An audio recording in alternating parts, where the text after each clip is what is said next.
비응도 어민들과 낚시어선들의 수건 사업인 선양장 개선 사업이 물거품으로 변했습니다.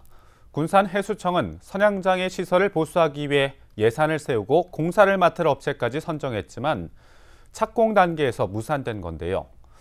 해수청이 선양장 땅을 쓰고 있는 업체와 말로만 합의하는 바람에 결국 공사도 못하게 됐습니다. 모영숙 기자입니다. 바다와 맞닿아 있는 군산 비응도의 주차장. 크레인이 소형어선을 들어 무트로 올린 후 배 밑바닥에 붙은 해조류나 불순물을 제거합니다. 불순물을 제거하지 않으면 속력이 느려져 연료비가 2배 가까이 들기 때문입니다. 하지만 공중에 뜬 어선은 보기만 해도 위험해 보입니다. 소형 선박들은 1년에 2차례씩 이런 과정을 반복하는데 사고 위험이나 비용이 만만치 않습니다. 배를 땅 위로 올릴 때 크레인 동원 비용은 한 회당 40만 원가량. 비응도를 이용하는 선박은 낚싯배를 포함해 250여 척으로 한 해 2억 원 이상이 들어갑니다. 이런 부담을 덜기 위해 비응도가 만들어질 당시 물때에 맞춰 배가 무트로 올라올 수 있도록 선양장이 만들어졌습니다. 하지만 지금의 선양장은 경사가 가파르다 보니 사고 위험이 높아 사실상 재구시를 못하고 있는 형편.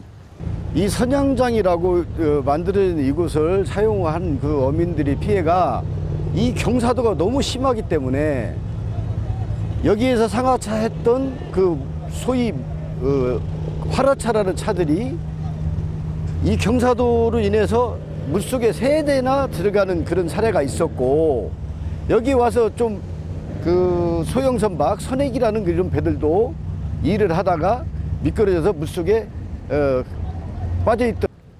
사정이 이러자 선주들은 지난 4월 해수청에 선양장 시설을 개선해달라고 요구했습니다.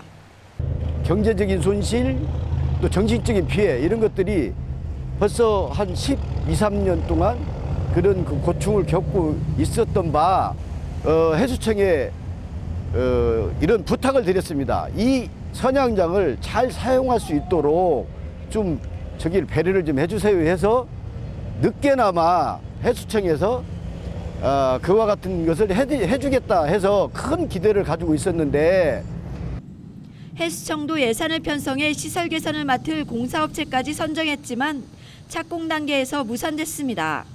선양장 땅을 놓고 해수청과 개인업체가 갈등을 빚으며 틀어진 겁니다. 해수청은 선양장이 국가 땅이라 시설 개선이 가능하다는 입장이고, 개인업체는 임대료를 내고 사용하고 있다며 권리를 주장하고 있습니다.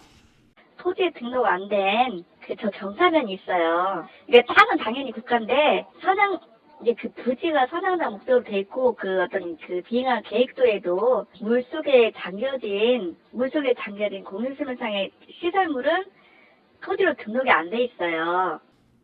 해수청은 예산을 세울 때 이미 개인업체와 구두로 합의한 사항이라 사업 추진에 문제가 없다고 말합니다. 하지만 이 업체는 임대 조건에 선양장 땅까지 쓸 수 있도록 협의한 사항이라며 이제와 시설을 개선하면 영업에 지장이 생길 수 있다고 우려했습니다. 이 업체는 해수청이 공사를 강행할 경우 법적인 소송까지 검토하고 있어 갈등의 골은 더 깊어질 것으로 보입니다. 말뿐인 합의에 예산까지 세운 선양장 개선 사업. 해수청과 개인업체가 맞서는 동안 예산 낭비는 물론 피해는 고스란히 어민들의 몫으로 남았습니다. KCM 뉴스 모영숙입니다.